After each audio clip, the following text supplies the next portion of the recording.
Bonjour, nous voici pour la dernière table ronde de ce Paris Air Forum 2021 et il nous a semblé pertinent de terminer ce forum par une réflexion sur la vocation. On voit qu'on a passé un an d'une crise économique, d'une crise sanitaire, d'une crise environnementale, et ça a libéré certains esprits finalement qui n'aiment pas la civilisation dans laquelle on vit, où les peuples de la planète sont rapprochés grâce à cet immense chantier civilisationnel qui a été la conquête de la troisième dimension.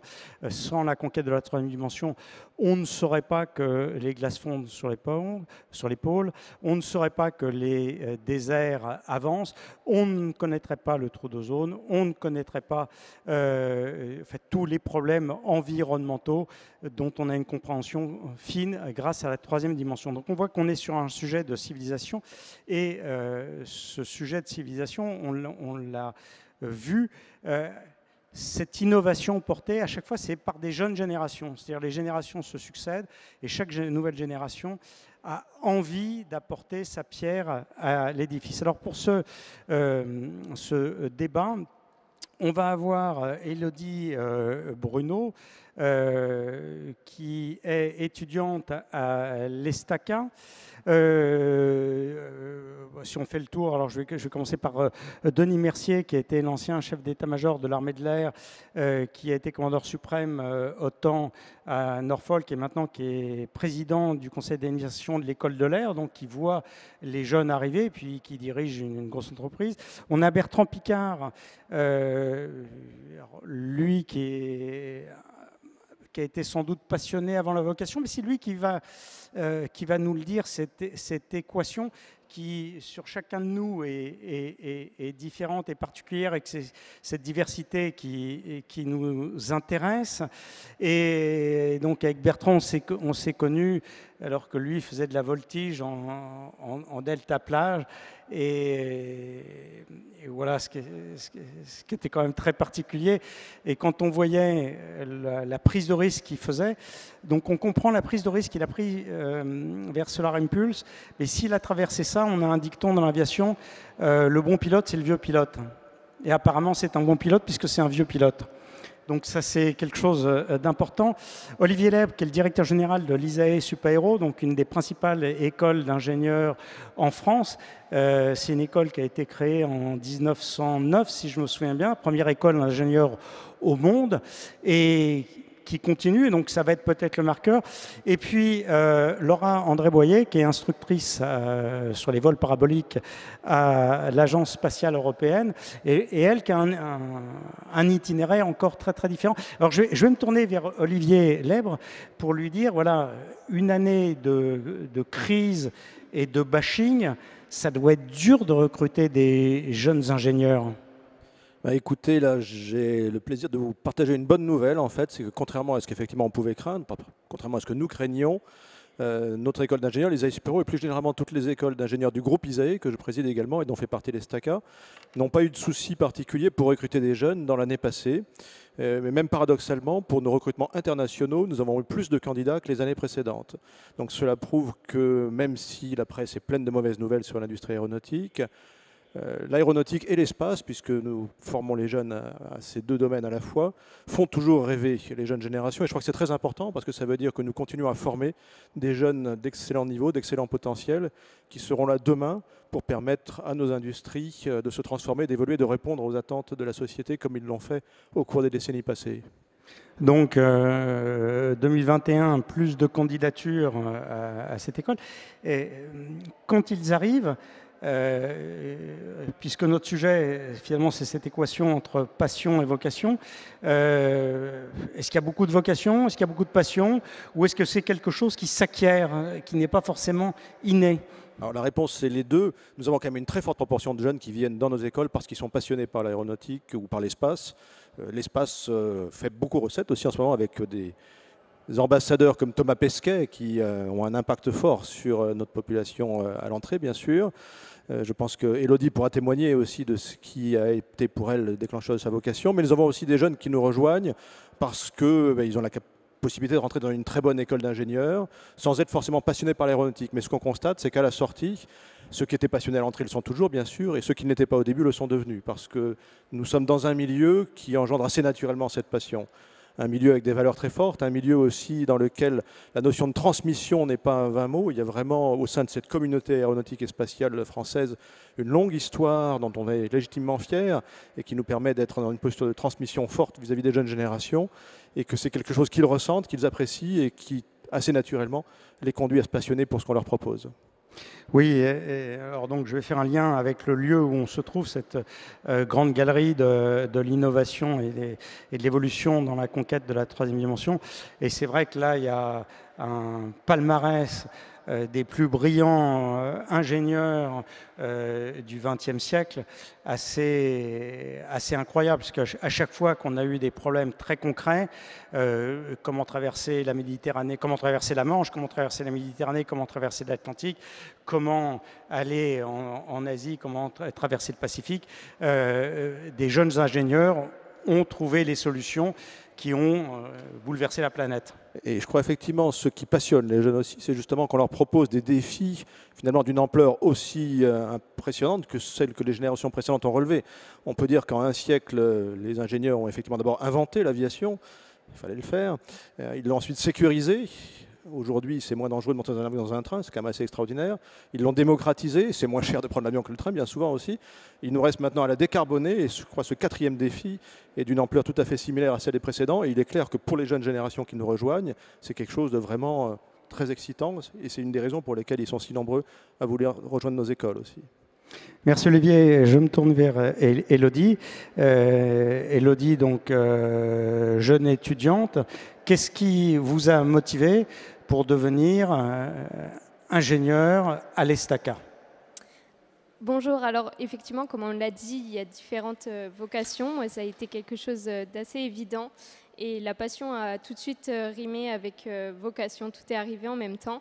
J'habite dans une ville, un petit village de 400 habitants, donc qui n'est pas du tout une ville aéronautique. Par contre, ce petit village de 400 habitants avait l'avantage d'avoir un petit aérodrome au bout. Donc je voyais passer les avions au final dès mon plus jeune âge. Peut-être que je me projetais déjà un petit peu. C'est vrai qu'aussi j'allais depuis tout petite un petit peu au fameux salon du Bourget dès qu'il avait lieu. Mais pour autant, ça n'a pas été un déclic. Mon déclic a été lorsque j'étais tout simplement en Bretagne. J'ai vu Mirage 2000 passer, ça m'a toute chamboulée. Et depuis ce jour-là, j'ai jamais quitté l'aviation. J'avais qu'un objectif, c'était de devenir de base pilote au sein de l'armée de l'air. Malheureusement, ça n'a pas pu se réaliser à cause de ma taille, mais ça m'a permis de rebondir et aussi de comprendre que même s'il y a des obstacles ou parfois même des échecs, dans l'aéronautique, il y a vraiment des milliers de métiers et on trouvera toujours son bonheur. Donc, moi, je me suis réorientée vers une école d'ingénieur. Je ne me voyais pas ailleurs après le bac que dans une école déjà spécialisée dans l'aéronautique. C'est pour ça que je me suis tournée vers l'ESTACA pour devenir ingénieur en aéronautique. À côté de ça, je n'ai pas lâché tout de même mon rêve de devenir pilote. Donc j'ai commencé à passer mon PPL et je suis à l'heure actuelle très investie dans l'aéronautique, à la fois dans la vie associative et dans mes études et j'espère à l'avenir dans mon futur métier. Et voilà, effectivement, je rejoins un petit peu les propos d'Olivier.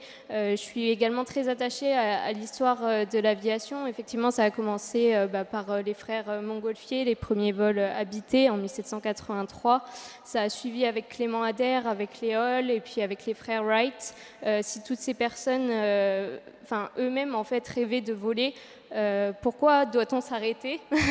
On a besoin de vocation effectivement pour continuer à réaliser tout ça, à réaliser des exploits, à continuer à innover toujours plus. Et justement, je pense que les jeunes doivent continuer parce que c'est nous aussi l'avenir, c'est nous qui allons relever ces nouveaux défis.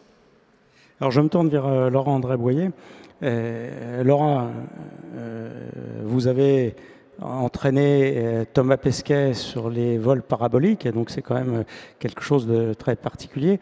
Mais vous, quand vous étiez petite, vous ne rêviez pas un jour entraîner Thomas Pesquet ou un autre à des vols paraboliques. Comment vous êtes arrivé là? Quels sont les chemins qui vous ont amené dans ce métier si particulier, qui est un métier d'excellence? Alors, si je peux faire une petite précision, je suis instructrice d'astronautes à l'Agence spatiale européenne, donc à Cologne. Et en parallèle de ça, je suis instructrice de vol parabolique pour les vols grand public.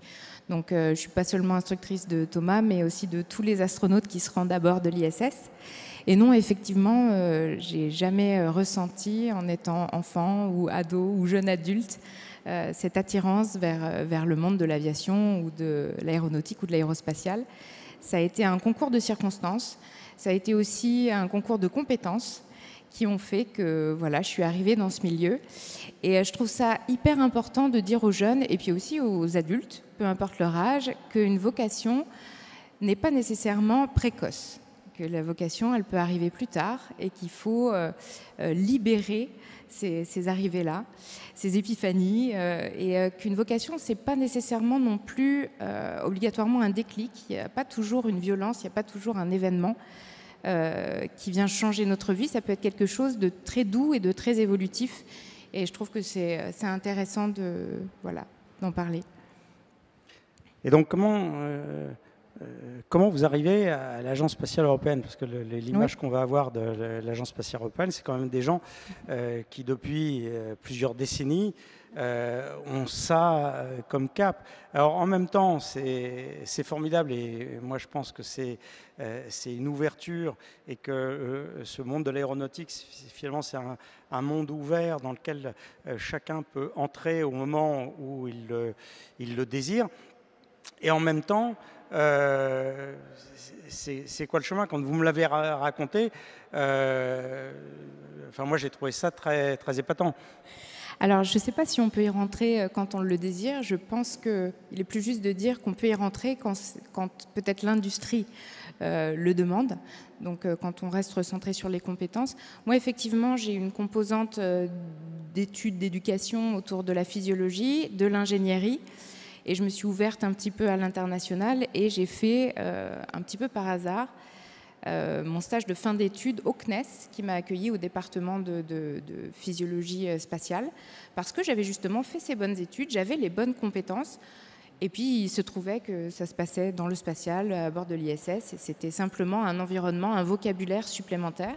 Ça m'a beaucoup plu. Ce qui m'a le plus attiré, je rejoins vos propos, c'est les valeurs, la transmission, l'excellence aussi, et ça m'a épatée. Les gens m'ont beaucoup impressionnée, et puis aussi à travers leur vocation, leur passion, ils étaient très heureux d'aller au travail, et ça me faisait très plaisir d'aller les rejoindre aussi. C'était une composante très singulière, voilà. Et puis j'ai gagné un prix qui m'a donné accès à un poste. J'ai travaillé 3 ans au CNES, et puis il y a eu la sélection des astronautes de 2009. Je me suis portée volontaire pour faire partie de l'entraînement de base, et on m'a proposé de passer les sélections pour être instructrice permanente. Et c'est ma 12e année. Donc voilà, et j'ai vraiment trouvé une de mes vocations. Parce que je pense que non seulement il ne faut pas la limiter dans le temps, mais il ne faut pas la limiter tout court. On peut peut-être en avoir plusieurs. Donc voilà. Alors je vais me tourner vers le général Mercier. Ce que tu viens d'entendre, toi qui es président le conseil d'administration de l'école de l'air, sur les profils, est-ce que ça te fait réfléchir sur comment accueillir les talents et mieux les accueillir? Parce que effectivement, ce qu'on souhaite, c'est que les gens aient envie d'être heureux en allant travailler le matin. C'est une des clés. Et je pense que dans cet écosystème de l'aéronautique, cette dimension de bonheur, si on la couple au rêve, c'est quand même quelque chose d'assez sympathique. Toi, comment tu entends ça, donc, avec ces deux profils qui sont extrêmement différents? Oui, alors d'abord sur la partie école de l'air, on retrouve beaucoup de jeunes qui entrent, qui ont une double vocation, en quelque sorte, vocation pour le monde de l'aéronautique, mais aussi une vocation pour embrasser une carrière militaire.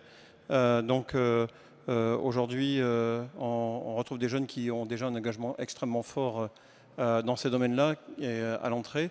Mais on rejoint ce qui a été dit tout à l'heure, c'est-à-dire que quand on regarde aujourd'hui une promotion de l'école de l'air, on a des gens qui sont comme moi, qui un jour, exactement comme ce que vous avez dit, ont vu un avion. Et moi, c'était à l'âge de 8-9 ans, et puis je me suis dit, je ferai ça un jour, parce que ça m'avait absolument bluffé. Mais on en a d'autres qui rentrent en se disant, ben, je ne sais pas trop. Je ne sais pas trop si ça va me plaire, en fait, mais ils construisent leur vocation une fois qu'ils sont dedans. Donc ça rejoint ce que vous avez dit, mais quelque part en préparant cette table ronde, j'ai essayé de me poser des questions justement sur qu'est-ce qui derrière suscite aussi des vocations. Et puis j'ai trouvé une phrase d'Aristote que j'ai adorée, donc je vais la partager avec vous, qui dit « Là où vos talents rejoignent les besoins du monde, là est votre vocation ».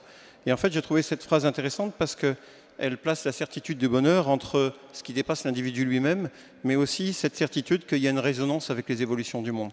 Et je trouve que ça, c'est une bonne définition des vocations. Ça montre aussi qu'on n'a pas forcément très très jeune cette certitude qu'on participe à quelque chose qui va changer le monde. Ça se construit dans le temps.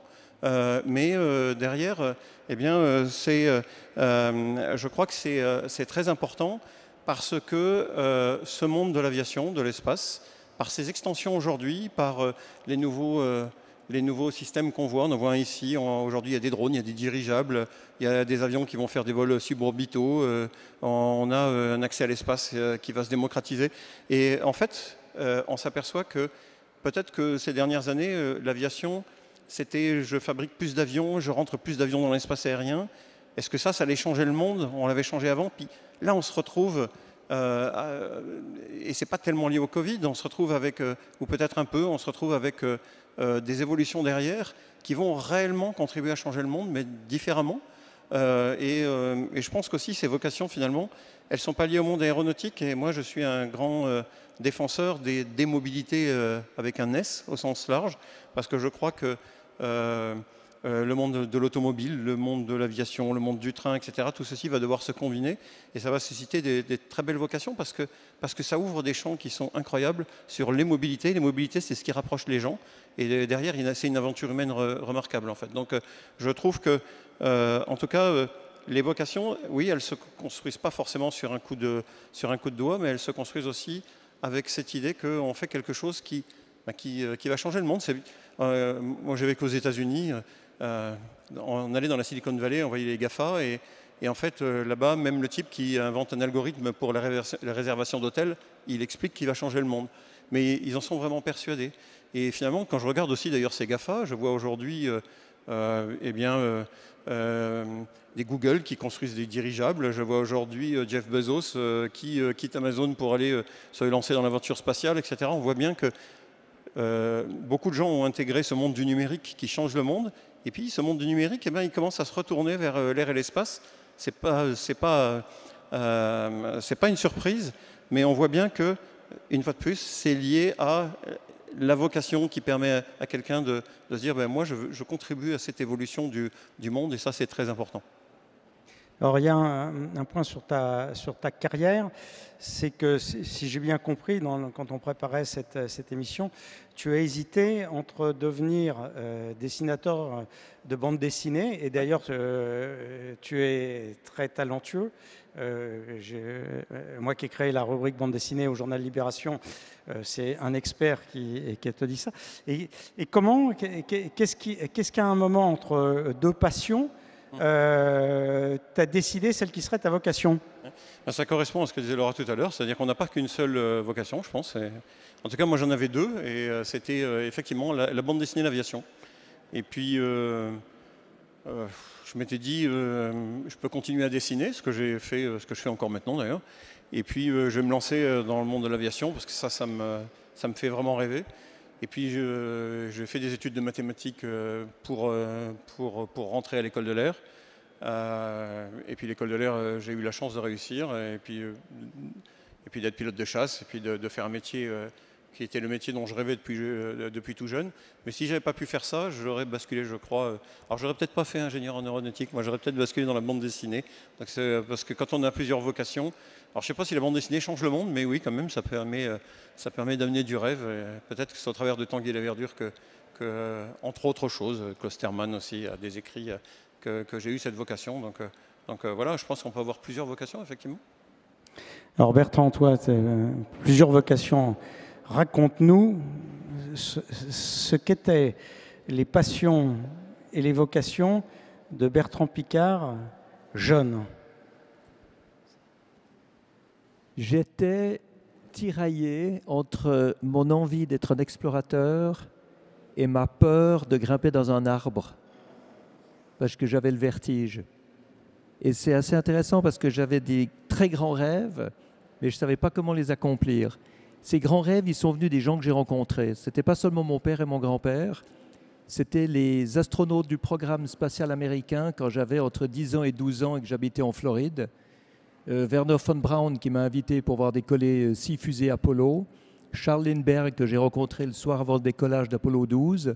Et ces gens qui étaient, pour moi, l'abolition de la différence entre le rêve et la réalité. Je lisais leurs histoires dans des journaux, dans des magazines, dans des livres. Et puis la semaine d'après, je les rencontrais et ils étaient des gens totalement normaux.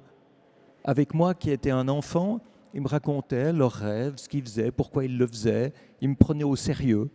C'est génial quand il y a des mythes vivants qui te prennent au sérieux comme enfant. Et c'est là que je me dis, mais en fait, il n'y a pas besoin d'être un surhomme pour pouvoir être astronaute, explorateur ou pionnier. Il suffit d'embrasser l'inconnu, il suffit de se remettre en question, il suffit de se donner les moyens pour ses rêves.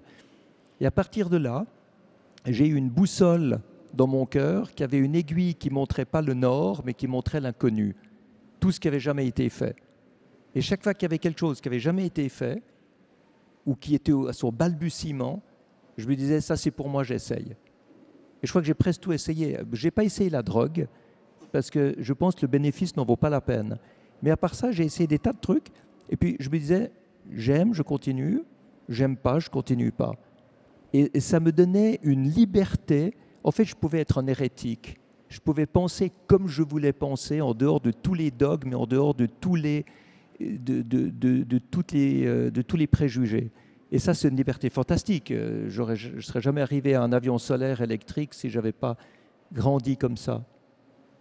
Alors, quand on se rend compte, tu fais du vol libre, hein, c'est-à-dire des deltaplanes, voilà, c'est sans doute un des mots connus, et tu fais de la voltige. Alors, pour quelqu'un qui a peur de grimper aux arbres, faire de la voltige en deltaplane, enfin, moi, je sais que tu m'as beaucoup épaté.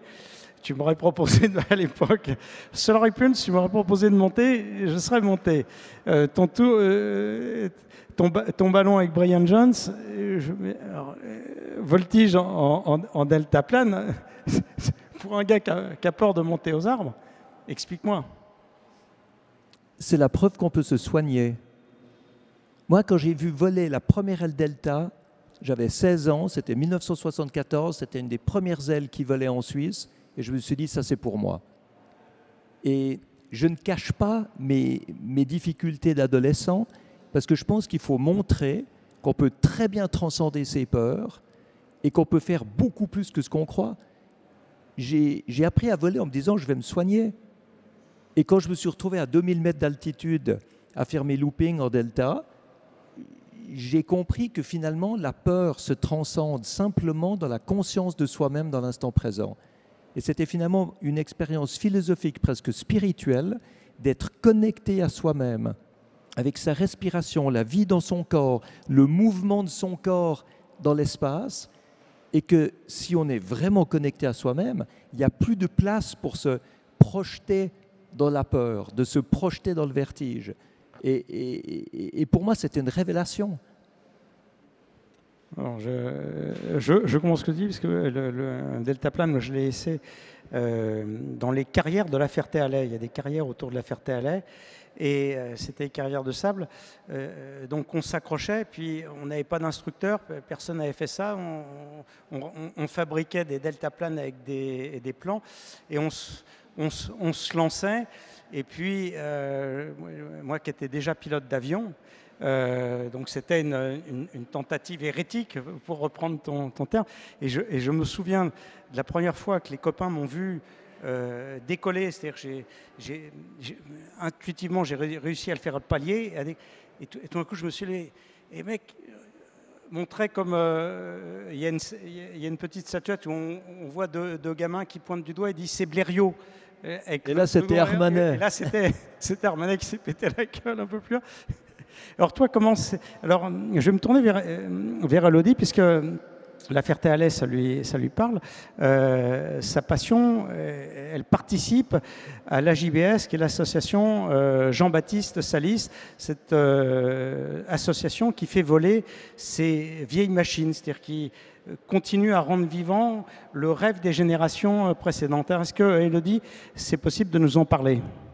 Bien sûr. Alors du coup, comme vous l'avez présenté, l'amicale Jean-Baptiste Salis, c'est un petit peu moins d'une trentaine d'avions qui balayent toute l'histoire de l'aviation. Donc du Blériot au T6, en passant par le Stearman jusqu'au Cap 10. Et donc le but de cette association est de maintenir en état de vol tous ces aéronefs. Et donc moi, comme je l'ai dit auparavant, l'histoire de l'aviation, c'est quelque chose à laquelle je suis vraiment très attachée. Et donc effectivement, je participe à la fois à la communication de cette association, mais également à la maintenance de ces avions. Donc je ne pensais pas en fait qu'à ma petite échelle, c'est-à-dire que j'ai vraiment de base aucune connaissance en maintenance aéronautique, et je ne pensais pas à ma petite échelle pouvoir m'investir sur de telles machines quand même historiques et assez compliqué à entretenir. Et en fait, si, parce qu'il y a énormément de personnes qui ont énormément d'expérience et qui sont là justement pour partager, pour transmettre leurs connaissances, pour en fait à l'avenir aussi également pouvoir reprendre, et nous aussi, les jeunes, savoir les relayer et entretenir toutes ces belles machines pour encore...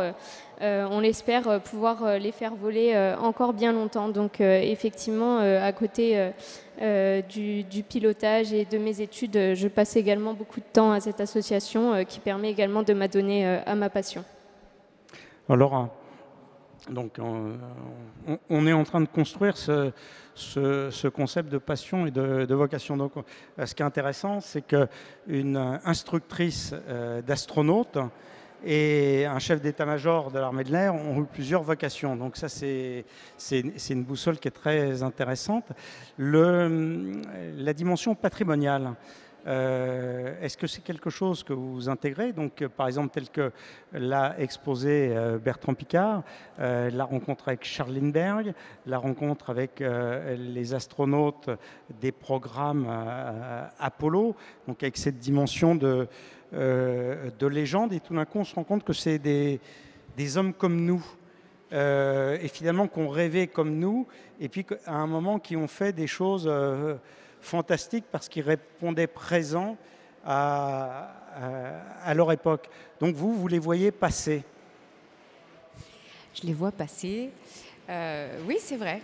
Donc moi justement j'ai un regard, j'ai une perspective assez singulière, assez différente, parce que j'ai jamais rêvé de l'espace, j'ai jamais rêvé d'y aller, je rêve toujours pas d'y aller. Et je pense que c'est un atout de travailler dans cette industrie, de ne pas envier mes collègues. Donc je trouve ça assez intéressant. Et oui, effectivement, je les vois passer avec tout le sacrifice que représente leur métier. Je déplore personnellement et humblement aussi le fait qu'on ne communique pas suffisamment sur cette dimension du sacrifice, sur véritablement en quoi consiste leur métier dans son entièreté, et que bien évidemment on montre le plus souvent la mission quand ils sont partis justement. Or peut-être 95% de leur travail se fait au sol en entraînement, et c'est important, c'est leur métier aussi. Et donc voilà, oui, effectivement, je les vois passer. Ça ne m'empêche pas de les admirer. Et puis voilà, d'être inspirée par leur passion, par leur sens de l'engagement. Mais ça aussi, je trouve ça intéressant de pouvoir développer sa vocation, sa passion, aux côtés de personnalités aussi imposantes, qui sont tant médiatisées, tant montrées, parce que l'aviation, tout comme le spatial, c'est pas seulement les pilotes, c'est pas seulement les astronautes, c'est aussi ces centaines, ces milliers de métiers qu'il y a autour et toutes les centaines et les milliers de métiers qu'on ne connaît pas encore. Donc je trouve ça intéressant aussi de dire aujourd'hui on pense vocation égale métier, mais c'est aussi un petit peu dangereux parce qu'il y a tant de métiers qu'on ne connaît pas encore. Donc vocation, c'est peut-être d'autres choses, une industrie, un rêve, un idéal. Donc voilà, c'est très vaste, c'est beaucoup plus vaste que le lien qu'on peut faire avec les métiers. Mais au niveau du patrimoine, bien évidemment, j'admire l'histoire, j'admire les figures emblématiques, mais moi qui travaille avec mes astronautes au quotidien, je les admire et surtout je ne les envie pas. Donc voilà. Donc c'est bien. Il y a plusieurs mots qui ont été évoqués. Envie, sacrifice, d'autres encore sur le goût de l'inconnu. Ça appelle à la réflexion sur les valeurs, Olivier. Et alors, dans une école, est-ce que les valeurs sont présentes? Alors, je sais qu'on est à une époque où on ne sait pas bien si les valeurs sont à la mode, mais en tout cas, c'est quelque chose qui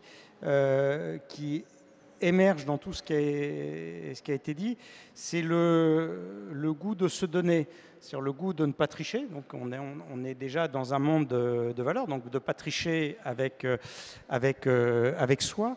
Ce qui est certain, c'est que tous les aéronefs qui sont dans ce hall jusqu'au volocoptère, on sait qu'on a l'interdiction de tricher, parce que c'est la vie d'autres qui est en jeu, donc c'est le respect de la vie qui est au cœur, avec en même temps comme valeur la prise de risque mesurée. Et ça, c'est tous les astronautes qui y vont. Il n'y en a aucun qui n'imagine pas qu'à un moment, ça puisse mal tourner, parce que donc il assume la prise de risque en se disant c'est quelque chose qui est bien pour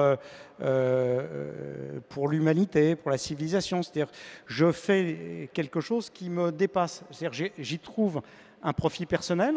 Voilà, je est au cœur de l'équation.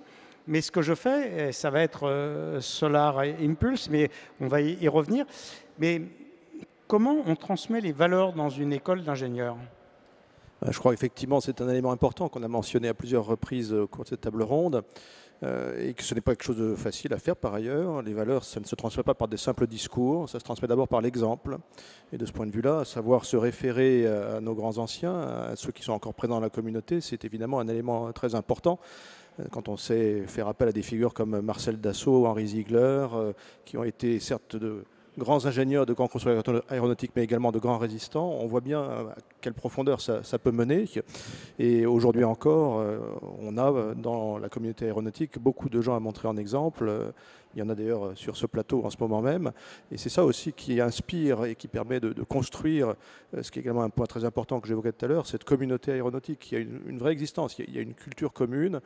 De l'autre côté, comme je le disais, on insiste davantage sur l'exemple que sur les discours, mais typiquement, quand j'accueille une nouvelle promotion à l'école, je présente de façon très, très brève la devise de l'école qui tient en deux mots, l'excellence passionnément. Ce sont deux mots qui ont été spontanément prononcés autour de ces tables rondes aussi et qui sont au cœur de ces valeurs, au cœur de l'expérience qu'on peut offrir au sein de ces communautés. Et l'excellence, parce qu'on vient de le rappeler, dans notre domaine, on n'a pas droit à l'erreur quand on fait face tous les jours à la pesanteur, à la gravité universelle, et la passion, parce que c'est grâce à la passion qu'on arrive à l'excellence dont on a besoin. Alors, il y a un mot qui a été évoqué, et je vais me tourner vers Bertrand et Denis. C'est le mot sacrifice. Donc, dans sacrifice, il y a sacré. Tu as parlé d'expérience spirituelle, donc où on se refonde. Donc, la spiritualité, c'est quelque chose qui redresse, c'est une verticalité. Donc, c'est l'univers de l'aviation, le vertical. C'est pas un hasard. S'il y a plusieurs mots qu'on va avoir en commun entre finalement l'aviation et la religion, c'est monter au ciel. Hein, voilà, en tout cas, c'est une des plus vieilles mythologies de l'homme, c'est-à-dire d'imaginer que l'essence est là-haut. Presque quelles que soient les civilisations, par exemple les Gaulois, c'était le corbeau. Le corbeau, c'était le messager de Dieu parce que c'était un des oiseaux qui montait le plus haut au ciel. Ça, ils avaient observé ça. Donc, ils savaient que plus tu étais haut, plus tu approchais quelque part de la vérité, c'est-à-dire de quelque chose qui est l'essence de l'humanité. Et puis, religion, c'est relié. Donc, on a parlé de Roland Garros. C'est quelqu'un qui a relié des continents, c'est quelqu'un qui a relié des civilisations. Et ça, c'est quelque chose que toute la communauté des aviateurs, consciemment ou inconsciemment, a relié. Alors, je vais me tourner vers Bertrand, parce que toi, quand tu as fait tes 2 tours du monde, c'était...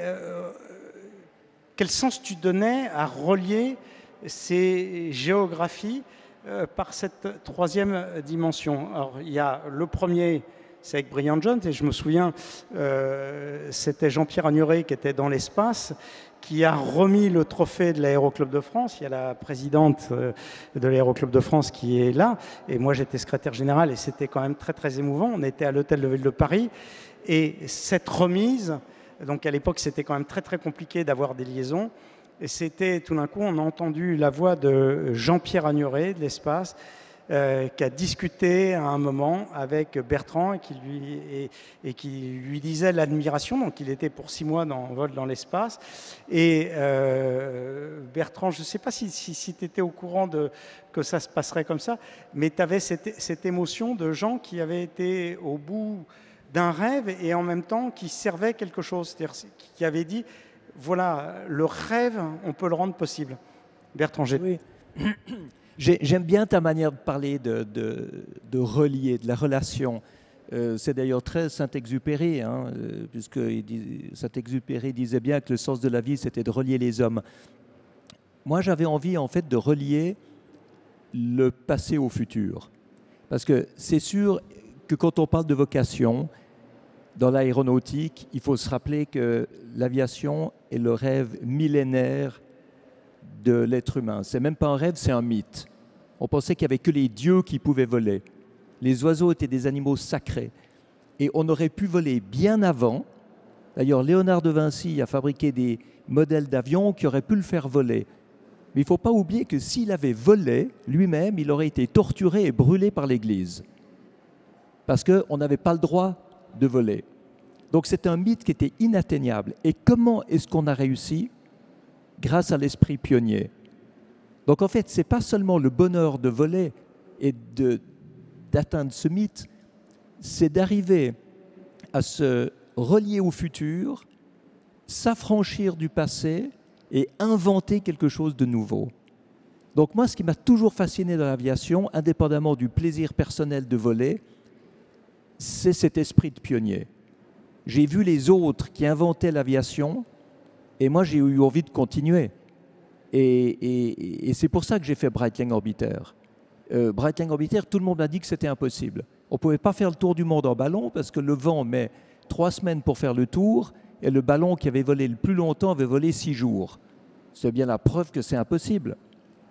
Alors, ce qu'il fallait répondre, simplement, c'est que c'était la preuve que c'était impossible jusque-là et qu'il fallait le rendre possible.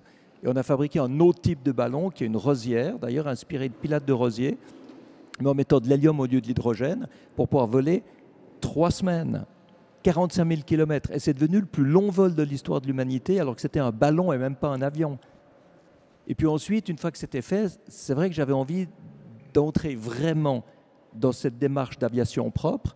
Et Solar Impulse, c'était la manière aussi de concrétiser le futur dans le présent et de voler sans carburant. Donc c'était de nouveau l'esprit pionnier qui m'animait. Et c'est ça qu'il m'a fallu pendant 15 ans pour arriver à mener ce projet à son terme. Et en vol, là, c'est le bonheur total. Parce que tu es dans un avion qui ne fait pas de bruit, qui ne fait pas de pollution, qui n'a pas de carburant, qui peut voler jour et nuit aussi longtemps que tu veux. Et là, tu te dis, d'abord, je suis dans le futur. Puis tout à coup, tu vois qu'en fait, tu es quand même dans le présent, que c'est les technologies d'aujourd'hui qui permettent de faire ça aujourd'hui. Et c'est là que tu prends conscience de la force incroyable de l'aviation. La force incroyable, la force créatrice. Tu fais des trucs impossibles. Tout le monde te dit que c'est impossible. Et tu réussis. Et les frères Wright ont entendu que c'était impossible. Et Blériot a entendu que c'était impossible. Et Lindbergh a entendu que c'était impossible. Lindbergh n'a pas pu acheter l'avion qu'il voulait. Bellanca a refusé de lui vendre l'avion en disant « jamais tu vas réussir ». et il a réussi avec un autre avion. Puis finalement, on réussit avec Solar Impulse et on se dit, mais maintenant, tout est possible. Il faut arrêter de croire qu'il y a des limites, que l'aviation va pas pouvoir évoluer. Mais l'aviation, elle va pulvériser toutes les frontières. Et moi, ce que j'adore aujourd'hui, c'est de voir dans ce musée, avec les témoignages de tous les héros qui nous ont précédés, avoir le volocoptère, qui est de nouveau un truc complètement disruptif. Tout le monde croyait que c'était impossible, et il est là. Tout le monde pense qu'il n'y aura jamais les permissions pour voler. Eh bien sûr qu'il y aura les permissions pour voler, et on n'aura aucune limite. Et une fois de plus, l'aviation va casser toutes les limites et entraîner les gens dans l'avenir. Et c'est pour ça que l'aviation mérite de créer des vocations. Alors, Denis, par rapport à ce que vient de dire Bertrand sur cette construction des vocations, à l'école de l'air, est-ce que c'est quelque chose qui est présent, qui est palpable? Comment elle va avoir sa place? Tu as cité Pierre Klosterman, donc grand aviateur, grand écrivain. On a cité Saint-Exupéry, grand aviateur, grand écrivain. Jules Roy, Faulkner, Kessel. On voit qu'il y a toute une littérature de la troisième dimension, c'est-à-dire des gens qui ont réussi à mettre en mots ses rêves et à faire toucher au plus grand nombre. C'est pour ça que ça a été d'immenses succès de librairie. Ce futur rendu présent. Alors, à l'école de l'air, étant donné que c'est une école militaire, mais en fait, ce n'est pas le propre, ce que je veux dire, des écoles militaires, c'est qu'il y a beaucoup de traditions. Et ces traditions, elles sont nées avec le début de l'aviation, avec le début de l'aviation militaire. Et ces traditions, c'est justement ce patrimoine en fait, que les jeunes reçoivent en arrivant, qui est un patrimoine qui est né avec l'aviation, et puis qui leur est communiqué. Mais le patrimoine, ce n'est pas simplement se replonger dans le passé, c'est ce qui a été dit, c'est qu'ils reçoivent ce patrimoine avec l'idée que c'est à vous maintenant. D'ailleurs, l'insigne de l'école de l'air, c'est un aigle qui remet le poignard, qui est le symbole de l'officier, à des aiglons. Et ça leur dit, c'est à vous de jouer maintenant. Et donc, par contre, ça se nourrit de ces traditions et de ces anciens et du sacrifice des anciens qui est très fort. Il y a un moment très fort dans cette école, c'est le moment où on reçoit son poignard d'officier. Le poignard, ça symbolise le commandement, et on le reçoit au bout de 2 mois. Et en fait, ça se fait dans une cérémonie intime, il n'y a pas de famille, dans la pénombre, sans ordre, juste il y a dans une salle qu'on appelle la salle des marbres, qui est tout en marbre, et la cérémonie, elle se fait juste avec un coup de poignard sur un pilier en marbre. Mais surtout, ce qui est intéressant, c'est que dans cette salle des marbres, il y a le nom de tous les pilotes qui sont passés par l'école, qui sont décédés en service aérien. Et les élèves officiers veillent leur poignard dans cette salle toute la nuit, la veille de leur remise de poignard, pour s'imprégner du sacrifice des anciens, mais aussi comprendre leur propre engagement. Ça, c'est un moment... Alors, des moments comme ça, il y en a beaucoup. Celui-là, je trouve que c'est un des moments les plus forts. Mais je voudrais en signaler un autre, parce que finalement, dans cette transmission dont je parlais, pour moi, il y a un moment extrêmement fort dans une vie. Et là, je parle de pilote, mais finalement, tout le monde va à l'école de l'air. Ça concerne toutes les spécialités, parce qu'il n'y a pas que des pilotes, il y a des contrôleurs, des mécaniciens, etc. C'est le moment où... pour la première fois en vol, et puis le moniteur descend et dit maintenant tu y vas tout seul. Ça, je trouve que c'est un moment extrêmement fort, parce que j'ai beaucoup réfléchi à l'aspect humain de ce passage. Dans l'aspect humain de ce passage, il y a d'abord de la transmission de savoir, du moniteur vers son élève, qui lui apprend, et on retrouve ça dans toutes les autres spécialités, qui lui apprend patiemment, et puis qui lui apprend jusqu'à un moment où il va lui dire maintenant tu peux le faire tout seul.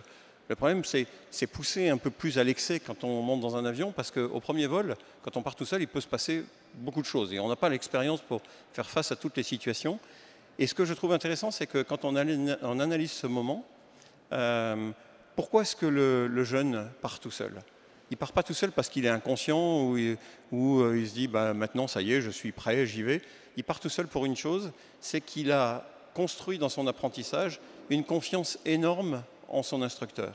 Il a tellement confiance en son instructeur que si l'instructeur lui dit « tu peux y aller », il y va. Mais si la confiance n'existait pas, je ne suis pas sûr qu'il irait. Ou alors il faudrait qu'il soit complètement inconscient. Ça, c'est une transmission humaine fantastique qui est vraiment basée sur la confiance, et sur la confiance de quelqu'un qui sait, et puis qui a transmis, et puis le jeune qui dit, ben, s'il a confiance en moi, c'est que je peux y aller. Et par contre, à ce moment-là, on lui dit, ce patrimoine, parce que le patrimoine, c'est pas simplement les avions, c'est aussi tout ce savoir-faire, en fait. Eh bien, ce patrimoine, tu pars tout seul maintenant, et c'est à toi de le construire. C'est-à-dire, le patrimoine de demain, tu y auras ajouté ta pierre. Ton premier vol, c'est le début du patrimoine du futur, en fait. Et ça, je trouve que ce sont des moments absolument initiatiques qu'on retrouve dans d'autres domaines, et qui sont très très forts, et qu'on a dans ces écoles, et qui justement permettent de franchir ces générations et puis de faire que chaque génération se nourrit des précédentes. Ce qui fait que chaque génération, les jeunes, ils sont meilleurs que nous parce qu'ils sont nourris de ce qu'on a eu nous, mais par contre, eux, ils construisent en plus par rapport à ça. Alors, dans tout ce qui vient d'être dit, ou concernant quand même ces sujets de vocation, de passion, il y a quand même quelque chose où je vais rebondir par rapport à ce que tu as dit, Bertrand.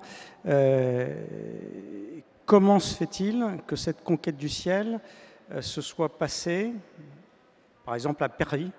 Paris était vraiment une capitale de la conquête de l'air. Le premier vol humain, les frères Montgolfier, c'est en Île-de-France, Versailles. Les premiers vols libres, ça se termine à la butte aux Cailles, de la Muette à la butte aux Cailles. Les premiers grands vols, Santos Dumont. Et on voit que je travaille, donc, pour ceux qui savent, je suis président de la commission patrimoine de l'Aéroclub de France, et on a un projet, c'est construire l'histoire de Paris, berceau de la conquête de l'air. C'est un projet très intéressant parce qu'on s'aperçoit que le premier brevet de pilote allemand, il le fait à Paris. Le premier brevet de pilote russe, il le fait à Paris. Le premier belge, il le fait à Paris. Premier américain, il le fait à Paris. Premier chilien, premier brésilien, premier japonais, premier chinois, il le fait à Paris. Premier afro-américain, il le fait à Paris. Première afro-américaine, elle le fait à Paris. Et c'est quelque chose, c'est-à-dire qu'il y a une sorte de communauté universelle. Et par exemple, dans l'aéroclub, on avait promoteur de l'espéranto. C'est-à-dire cette idée que la technologie était au service de la civilisation. Ce n'était pas quelque chose qui était...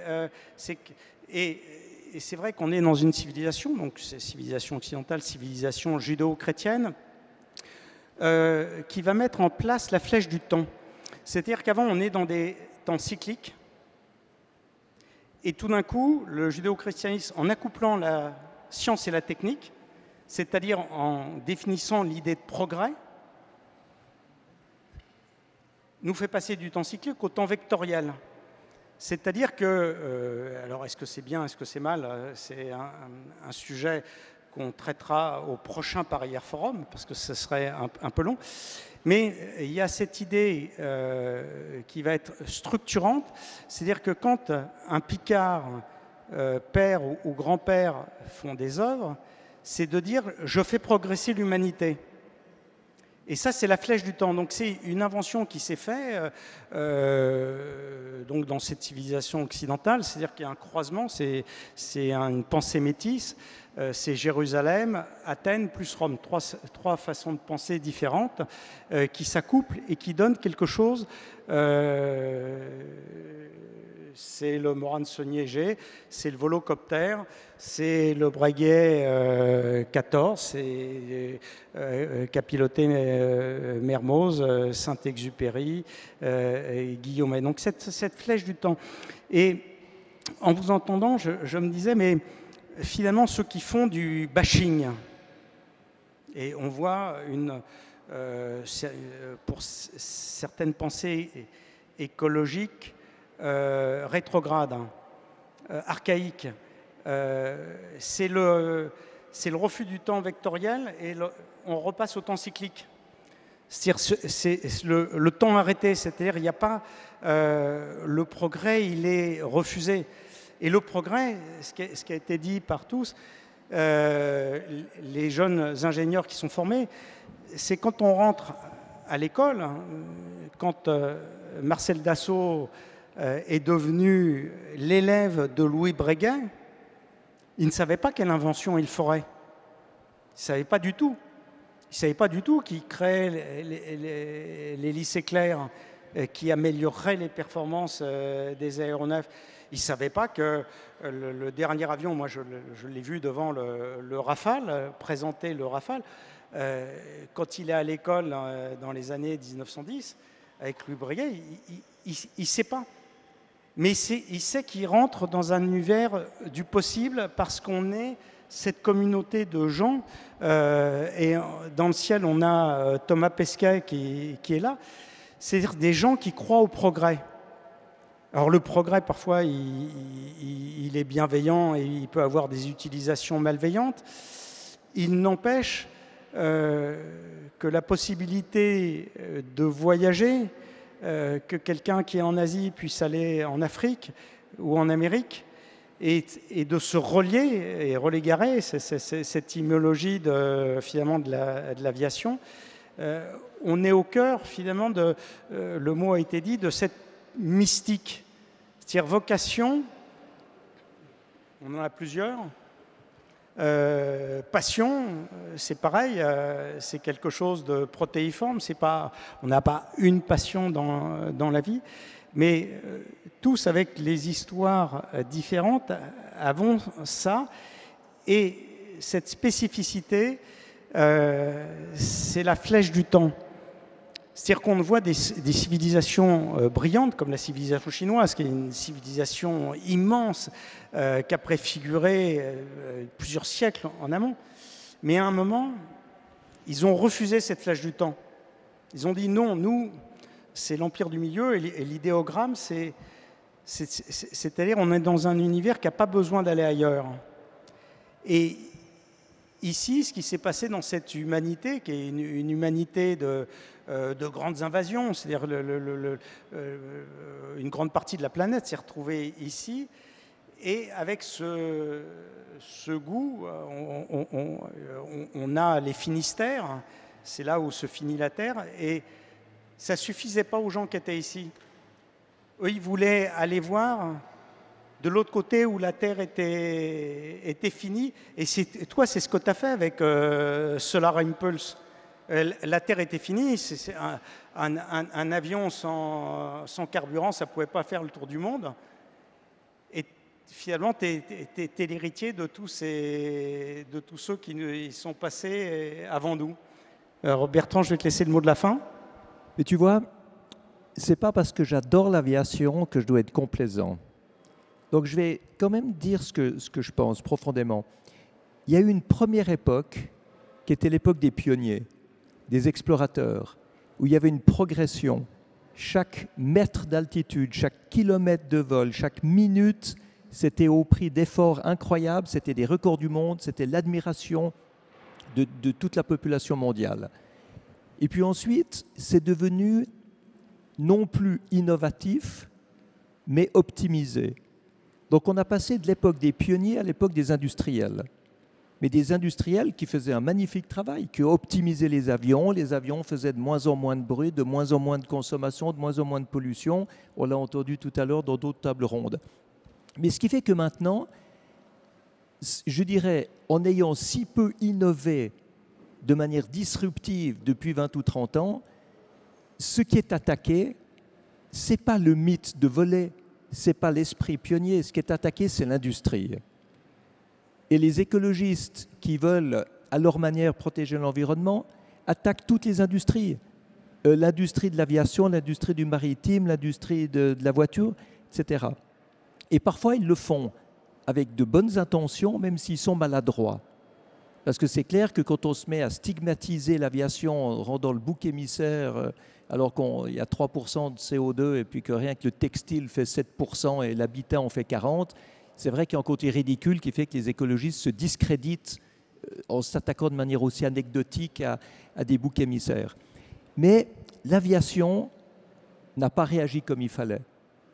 L'aviation aurait dû reprendre son rôle d'innovation beaucoup plus tôt.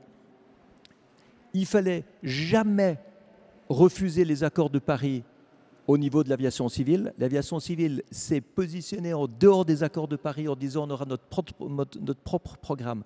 Pourquoi? Ça, c'est de l'arrogance. Ce n'est pas les pionniers qui font ça. Les pionniers auraient dit il y a un défi, on va le résoudre, on va s'y mettre à fond, on va être encore meilleur que les autres. Et là, ils ont essayé d'être moins bons que les autres pour faire durer le système le plus longtemps possible. Et ça, c'est impardonnable. Et en fait, ils se sont tirés une balle dans le pied eux-mêmes. Ils ont créé eux-mêmes la turbulence dans laquelle ils ont décroché. Et maintenant, le FlixCam, c'est le résultat d'un manque d'anticipation. Donc, il est urgent que l'aviation reprenne son rôle d'innovateur. Il est urgent que l'aviation utilise aujourd'hui toutes les solutions technologiques qui permettent d'être plus propre, plus efficient. Il y en a beaucoup avec la Fondation Solar Impulse, on en a identifié une bonne quantité. On travaille avec Air France notamment pour les mettre en œuvre. Mais il y a une autre chose. En attendant d'avoir l'avion à hydrogène, l'avion à carburant synthétique, le vol suborbital, les volocoptères électriques, etc., il y a une chose qu'il faut faire urgemment, c'est intégrer la charge carbone dans le prix du billet de chaque passager. Et si on le fait d'un jour à l'autre par une décision administrative, l'aviation est neutre en carbone. Et là, il n'y a plus de FlixCam, de flight shaming, il n'y a plus de stigmatisation, il n'y a plus de bouc émissaire parce qu'il n'y a plus de vrais problèmes. Donc au moment où les compagnies aériennes prendront cette responsabilité-là, eh bien, ils auront rejoint l'histoire des pionniers. Et puis, Airbus amènera des avions à hydrogène, on aura de moins en moins besoin de compenser le CO2 parce qu'il y aura de moins en moins de CO2. Et à la fin, il n'y aura plus de compensation nécessaire parce que l'avion n'en émettra plus. Mais voilà dans quelle direction il faut aller. Donc, ce n'est pas 2035 l'avion propre, c'est demain matin si on le veut, et on le doit, parce que c'est la seule manière de faire survivre l'industrie du trafic aérien. Et c'est pour ça que dans ce Paris Air Forum 2021, on a fait voler le Pipistrel, qui est demain, c'est aujourd'hui. C'est-à-dire des avions qui ne produisent pas de carbone et qui ne font pas de bruit. C'est possible, et ça fait des années que, effectivement, comme tu l'as dit, et le Paris Air Forum est là pour ça, on doit communiquer sur cette nécessité de se projeter dans l'avenir, cette flèche du temps, sur le progrès qui profite à tous et pas à certains.